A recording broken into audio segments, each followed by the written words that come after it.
Ooh, do I have to go okay? Okay. Good morning again. And this is our 29th session of this uh, wandering through the spiritual exercises of St. Ignatius. And because we haven't met for a while, I am going to review what we've done so far and then hopefully get to um, part three of the book, where we've been working out of the book God's Voice Within. This is written by a Jesuit named Mark Thibodeaux. He's down in New Orleans. He's authored a whole number of books that are. I just love the way he writes. He writes in ordinary words and ordinary stuff, and it's not intellectual. It's not haughty or self-righteous, and I really appreciate him. That you may remember that the spiritual exercises of Saint Ignatius, which were written 500 years ago, um, and has been translated some 5,000 times in 500 years. Um, has 370 paragraphs that are often called annotations. So if I throw out a number, I may or may not say annotation. This is done so that you can find the different translations. They're different, and different authors bring a different amount of understanding to it. So, and you may hear that this morning. I am going to be reading some out of this book, but I'm also going to be reading some out of this book, which is the one that I enjoy the most because the guy he gives you a lot of background and sometimes talk about a word and how the translations can be different.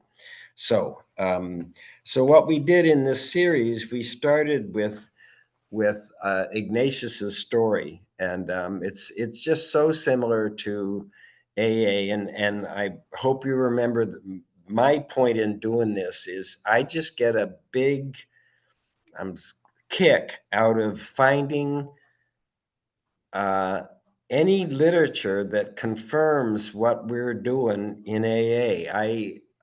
I've been reading our big book pretty hard for a long time, and it just amazes me how the book stays fresh, how I can read it today and feel something or understand something that I didn't haven't gotten before.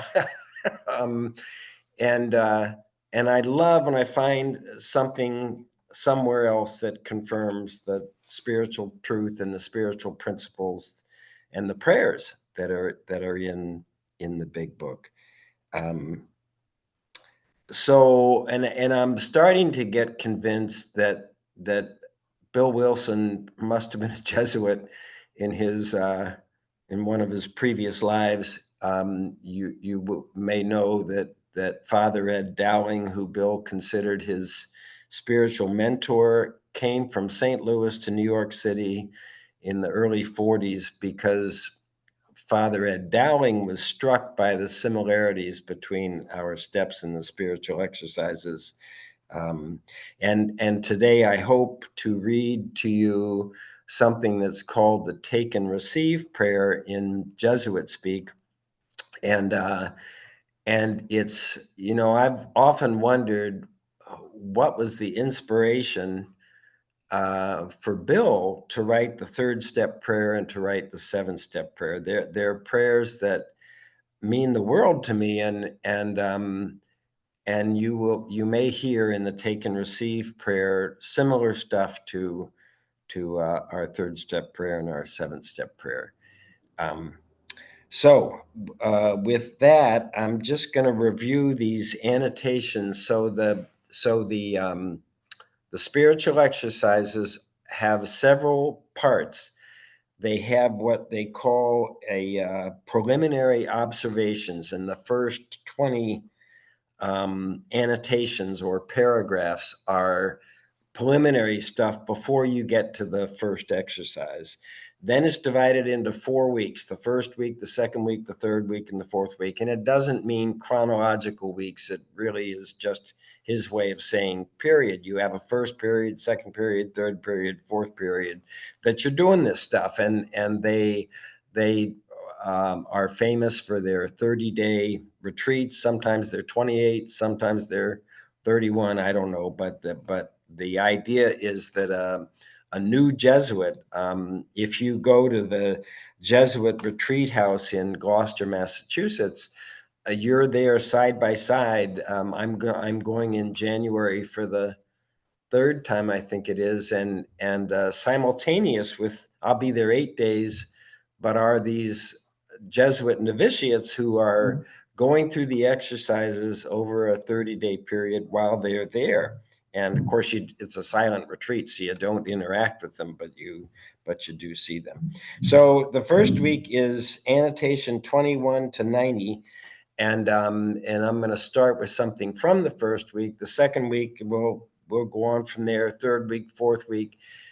But I'm saying all this because the rules for discernment are not part of the exercises. They are an appendix. They're very much like our spiritual appendix, which was not part of the original work. Bill wrote the spiritual appendix because he was very concerned that a lot of people in AA had the impression that you had to have a lights out spiritual experience like Bill did if you were going to recover from alcoholism. One of my favorite stories is at the end of We Agnostics. It's the fifth guy that was into AA, the AA process. And he says that the conviction of the presence of God poured over and through him like with majesty of a great tide at flood or something, and says later he stood in the presence of infinite power and love for the first time. He lived in conscious companionship with his creator. Every word of that is important.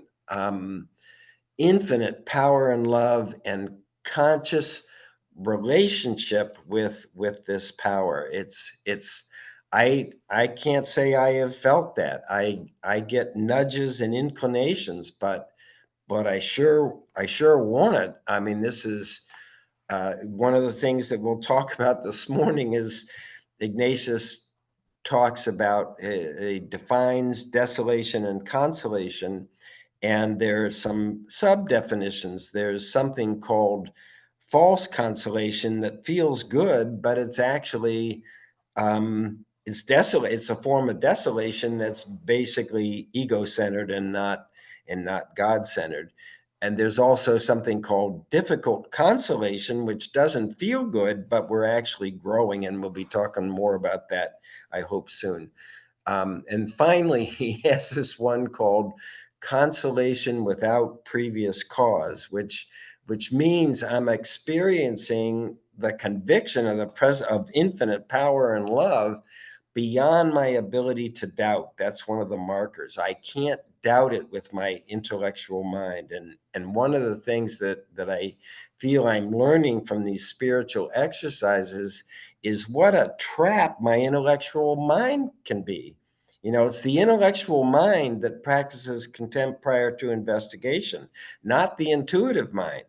And when the intellectual mind drops into contempt prior to investigation, where I judge anything, you, me, my experience, the weather, the traffic, anything, I'm practicing contempt prior to investigation, and it prohibits me from being receptive to the messages of my intuitive mind, which is what I believe the Ignatius did. Because he's working within a traditional Christian format, he's got the good angel and the devil.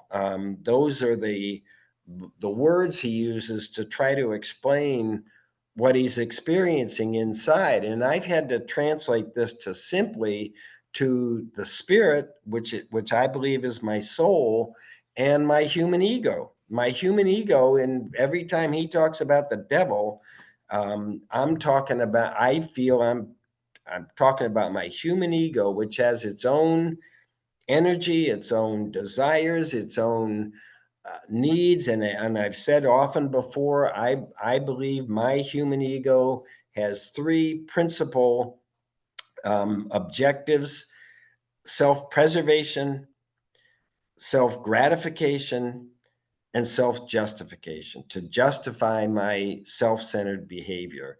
And so when Ignatius says, hey, we read it, the primary purpose of your life is to trust, love, and serve your creator, and all that stuff that your ego's involved with doesn't actually matter, whether your life is long or short, rich or poor, healthy or sick, honored or dishonored. Um, that doesn't matter. What matters is the growth of your soul. And of course, you say that to a human being involved in American society, and they're gonna say, "Are you insane? Are you crazy?" That's, I mean, the whole world is telling you what's most important is you. We build a self-centered world just in the way that we live and encourage people to do stuff, and this is totally flying in the face of that.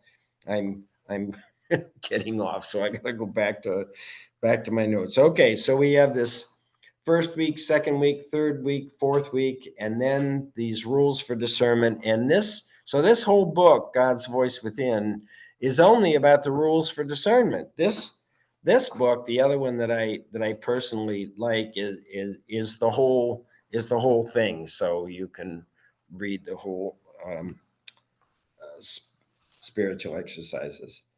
All right. So in the first week, the very first thing that he states is a purpose and presupposition. So 21 is the purpose. So I'm going to read you a translation that's spiritual exercises having as their purpose the overcoming of self and the ordering of one's life on the basis of a decision made in freedom from any disordered attachment. So it's like I have to write this in my own words, because I deeply believe this guy is really on to something. He understands human psychology and spiritual work as good as anything I've ever read or experienced. But his language is archaic and difficult to do. So for me, the overcoming of self, what it really involves, I believe, is my lack of power over myself. The real problem, we agnostics says early on, you can wish to be moral, you can wish to be philosophically comforted, and you can try as hard as you want, and you don't have the power to live the way your mind can think. You can pray for serenity. Grant me the serenity, but you can't make it happen. You can't make it happen with your self-reliant self-will run riot. That, by the way, you don't even think so. You don't think your self-will has run riot. So I have to say, overcoming of my lack of power over my very own human ego personality.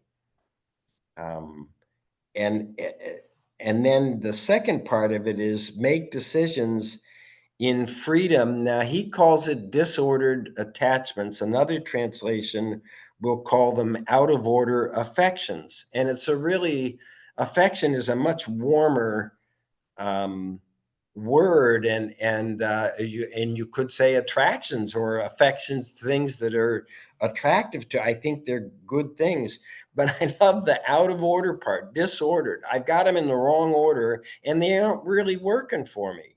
So the goal here is that I can make decisions, which is what the rules for discernment are all about. And if you believe that step 11 is saying the only thing that you're supposed to be praying for is you're trying to improve your relationship with God. Step 11 calls it conscious contact. But what we're really talking about is my relationship, my ability to interact with God. in the Big Book Workshop, we do this thing on how to listen to God, a wonderful book by the guy that wrote Back to Basics. And it's all based on 4 little pages. And it calls it two-way prayer, that I can interact with this power. My wife just this morning read me, there's an interview of Anthony Hopkins, the actor, in the New York Times magazine. And he's been sober since 1975 or something. And he's being interviewed and talking about his experience. And he's driving drunk in a blackout. He has a moment of clarity, and he hears a voice. I heard a voice. I had a moment where I heard a voice said, "You are done drinking. We are going to AA." And when he describes it, he says it's a male voice. Not that that matters, but I think guys are going to hear. And it's neutral, reasonable, logic, whatever. But and I believe that I block that voice, or I block my ability to hear the voice for God. A Course in Miracles is going to call it the voice for God, because it's noisy. The ego tends to be noisy, definite. Course in Miracles will say it speaks first, and it speaks loud, and it covers up the voice of the Spirit. So, any rate, so that's its principle, purpose, and presupposition. Um, when you get to the second one, it's number 22, presupposition. This is a wonderful thing about if you're the spiritual director. This is a huge difference between the spiritual exercises and the Big Book. The Big Book, I believe, is written as a guide that you can form this relationship with God. And by reading the book and trying to do what it says you are to do. And the only time you need another human being is for step 5. When you read the book, it doesn't, of course, meetings were not what they were today. Sponsorship did not exist. It's a handbook for a do-it-yourself coming to a spiritual experience or coming into a relationship with God. The spiritual exercises are not written to the participant; they're written to the director. It's like I believe the 12 and 12 is really more for sponsors than it is for somebody trying to go through the steps. It's Bill expressing his opinions about what's happened in AA in 12 or 15 years of AA experience, whatever it was. I believe it's more helpful for sponsors than it is for somebody first trying to go through the steps.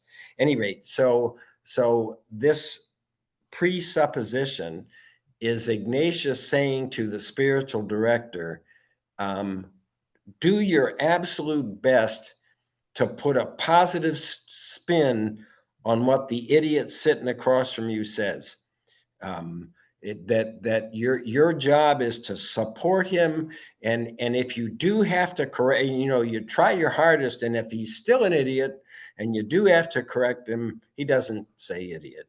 I'm saying idiot, but correct with love. Do everything you can to put a positive spin on it, and it's a beautiful statement and a wonderful guide if you're trying to sponsor people on how to do it. Then he gets to the principle and foundation, which is the uh, annotation number 23. This is the first part of the first week, and we read a version of that in the opening words. It was the primary purpose of your life. This is a translation of this principle and foundation. The human person is created to praise, reverence, and serve God our Lord, and by so doing, save his or her soul. And it is for the human person that the other things on the face of the earth are created as helps to the pursuit of this end. It's so complicated. It follows from this that the person has to use these things insofar as they help toward this end, and to be free of them insofar as they stand in the way of it. This is Al-Anon. Use what's helpful and ignore the rest. And that's all he's saying. Use what's helpful and ignore the rest, as long as you're focused on your primary purpose, which is what we read is to trust, love, and serve your creator. That's big stuff. I in these workshops, I try to emphasize the issue of the question of, do you think you created yourself? And A Course in Miracles, the one of the themes that runs through it is, this is your fundamental mistake. You think you created yourself. And one of its answers to that is one of its prayers, one of its lesson titles, the only lesson title done 3 times: I am as God created me. It's saying, I am a created being, and I am the way God created me. Now, what we were doing in these sessions previously was purpose driven life. And the real theme of that, at least what means so much to me, is that I'm not trying to live to my ego's purpose for my life, which it has. I said it: self preservation, self gratification, self justification. I've been trying to live to my ego's purpose for my life all my life. And I had to drink just to get through the day. And I drank for a long time. A real insult to what I want to think is my intelligent mind. Once you find out I can't drink safely, and the insanity of ever drinking again, because whether you know consciously or unconsciously, I'm going to wake up hungover having done something I feel bad about. I did that for 50 years. Complete failure of the type of defense that keeps us from putting our hand on a hot stove. I was living totally trying to feel. My game plan was, if I have enough money, enough toys, and enough alcohol, I can handle life. And well, I'm going to say it worked till it didn't, but I'm not sure it was working. When you find yourself so deeply depressed, you don't want to do anything. Any rate. Okay. And what purpose driven life brings into the equation is, if I can acknowledge I am a created being, for what purpose have I been created? One of blanking on that, Rick Warren, one of his little things in that book, day one, I think it is, it's not about you. The human ego thinks it's about me. Which I've created it's a figment of my imagination, my sense of self. It's not about you. Your life has a purpose beyond your own thinking about you.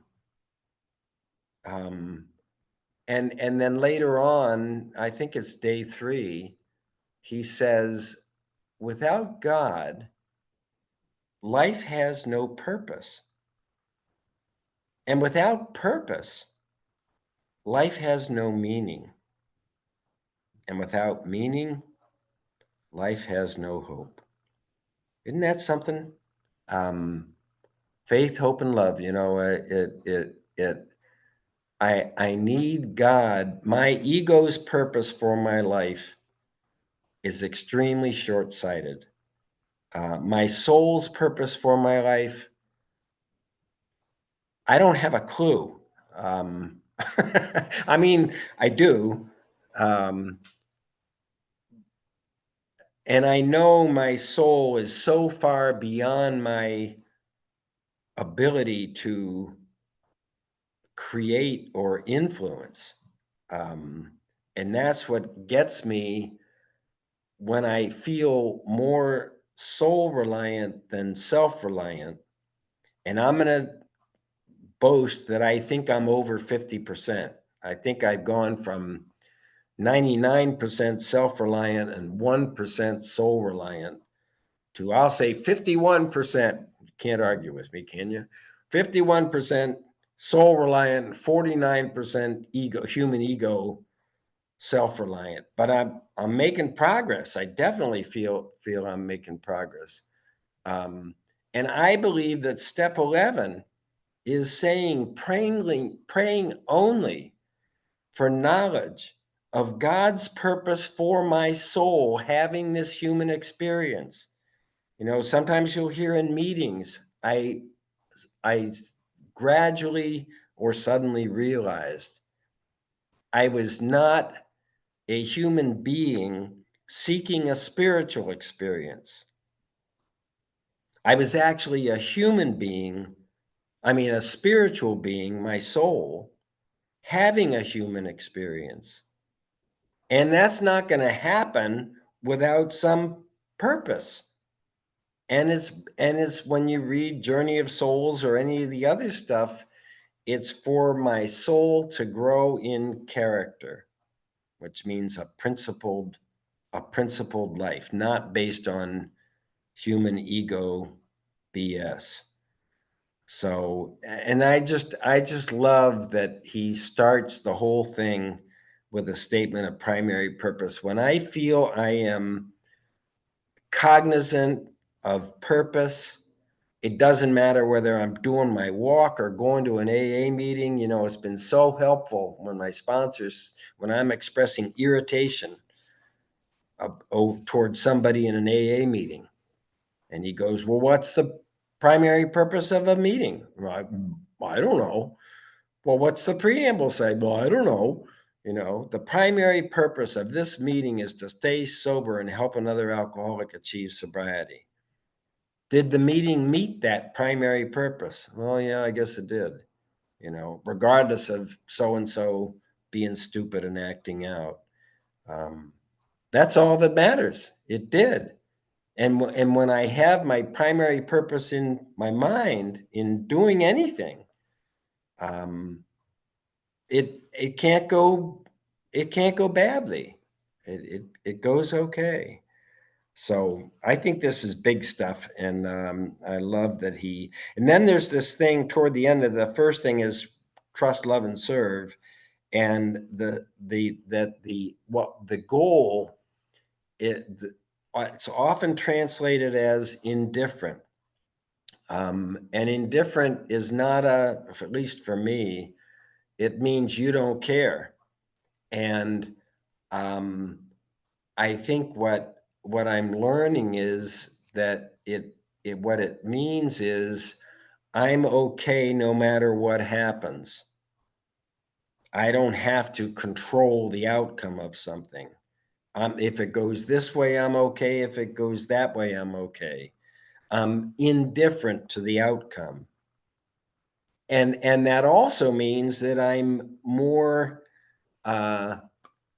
in sync with God. So when if we get to the definitions of consolation and desolation, um, for me, it speaks better when I say to turn it around.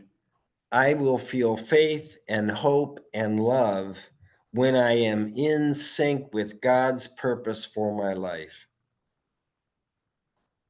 And I will feel doubt and fear and despair when I am out of sync with that purpose.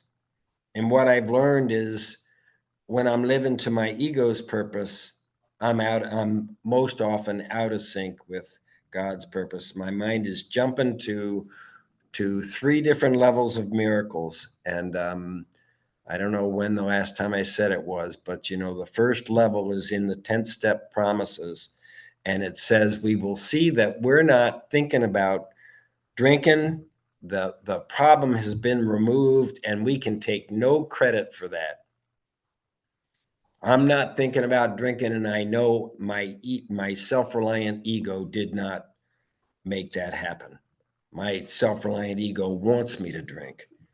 Um, Second level is in We Agnostics, where it says hundreds of people are able to say that their consciousness of the presence of God is the most important fact of their lives. I can say that today. I couldn't have said that 2 years ago. I don't think I would have said that. I can say that today. My relationship with God is the most important fact of my life. And we talked about how sponsor can get somebody to write down all the important facts of your life and then put in there your relationship with God. See where that lines up with the other important facts of your life. But the third level is in the fifth step promises. We will feel we are on the broad highway, walking hand in hand with the spirit of the universe. I believe if I get to the day where my sense of a human self feels like it is living to God's purpose, I will feel I am on the broad highway, walking hand in hand with my spiritual creator. That would be totally awesome. um, that's my hope. And it's just so that would be the integration of the sense of a human self living to God's purpose for my incarnation. Because if you believe in the soul's been through any number of human lives. This is not, you hear people say, this is not my first rodeo. Well, that's true of your whole frickin' life. This is not your first rodeo. You've been going through this before. You're here to learn certain lessons and developing the ability to learn and be teachable. That's what it's all about. Okay, I gotta push forward here. Um, so the other thing the first week does is this thing called the examine. It's examine but ends in en, and it's our step 10. And this guy, same guy, Thibodeaux, has written a wonderful book on a modern interpretation of the examine and gives you all kinds of great little uh, things to do, exercises to do. It's this one. And if you want to know more, just send me an email and I'll send you the title. Um, the examine is where we pause and we observe our behavior, and you can do it. Uh, I don't know what the words are, looking back, or you can do it prospectively, looking forward. Um, Look at your behaviors and see how it lines up with what your, and he's going to say Christian ideals. All we have to say is patience, tolerance, kindness, and love. The the early part of steps 8 and 9 says it's the top of page 77. At the moment, we're trying to put our lives in order. That's what we're trying to do. We're trying to get some conscious contact, get our lives in order. But our real purpose is what it says, top of 77, is to fit ourselves to be of maximum service to God and to our fellows. No kidding. The real purpose of doing amends is not for me. I want it to be about me. It's to fit myself to be of maximum service to God and the people about me. Now, I love that we read head in the clouds, feet on the ground. That's the model. My head is in the clouds with my spiritual creator, but my feet are on the ground. I am not avoiding living life on life's terms. I got my feet on the ground. That's where it goes on to say that's where our fellow travelers are. That's where our work is to be done. Wonderful model of how we are to be. Okay, second week, they start into studying the life of Christ through the gospel. And the idea is that if I know Jesus, got to remember, this is a society of Jesus, and that may put you off. But if you just substitute relationship with higher power for Jesus. I want to know Jesus better so I can love him more completely, so I can follow him more closely. That's what they're doing in the exercises in the second week. So if I want to know my Creator better, so I can love God more, so I can follow God's guidance um, more devotedly or more dedication.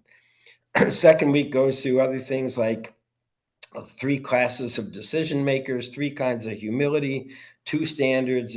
It's all kinds of stuff, and we went through some of this in our prior sessions. So then you get to the third week, which is still looking at Christ's life, but in this case, it's looking at the Passion and the Last Supper, and then the fourth week is looking at the crucifixion and the resurrection. And the last thing is this take and receive prayer. So I think this is what I'm going to do. We're not even getting to the rules for discernment, but we'll be able to start with that next time. Okay, so see, what I wanted to do was, yeah, okay. The take and receive prayer happens at the very end of the spiritual exercises. So this is before the rules for discernment.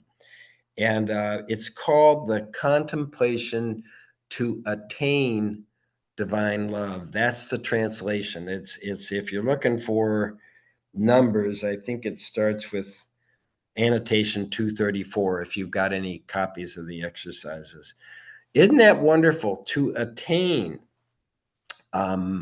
you could say receive, feel, um, but it's something that's there for us to experience. And so the beginning of this thing is the first point is to bring to memory the benefits received from our Creator, creation, redemption, particular gifts. So that's saying I'm a created being.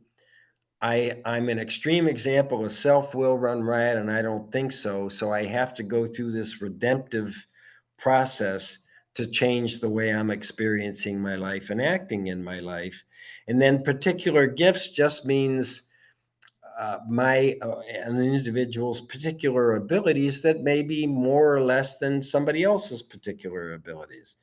So first point is to bring to memory benefits received, creation, redemption, and particular gifts, pondering with deep affection how much God our Lord has done for me, how much he has given me of what he possesses, and further, how according to his divine plan, it is the Lord's wish, as far as he is able, to give me himself.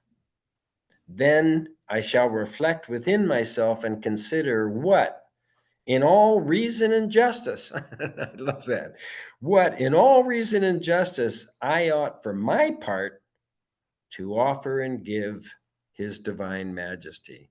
So I'm starting with understanding the fact that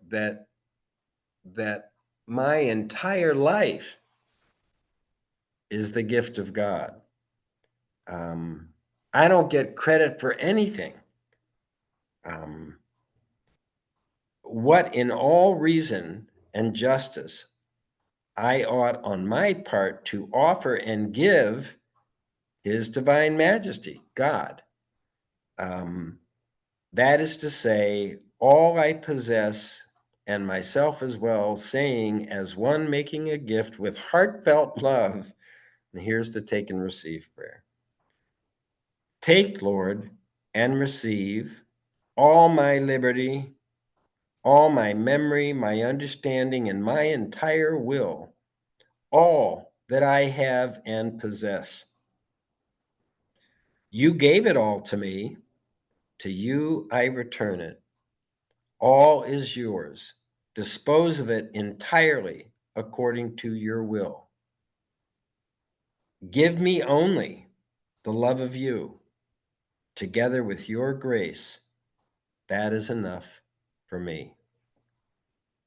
Hear any of the third step prayer in there? You know, I offer myself to thee to build with me and to do with me as you want.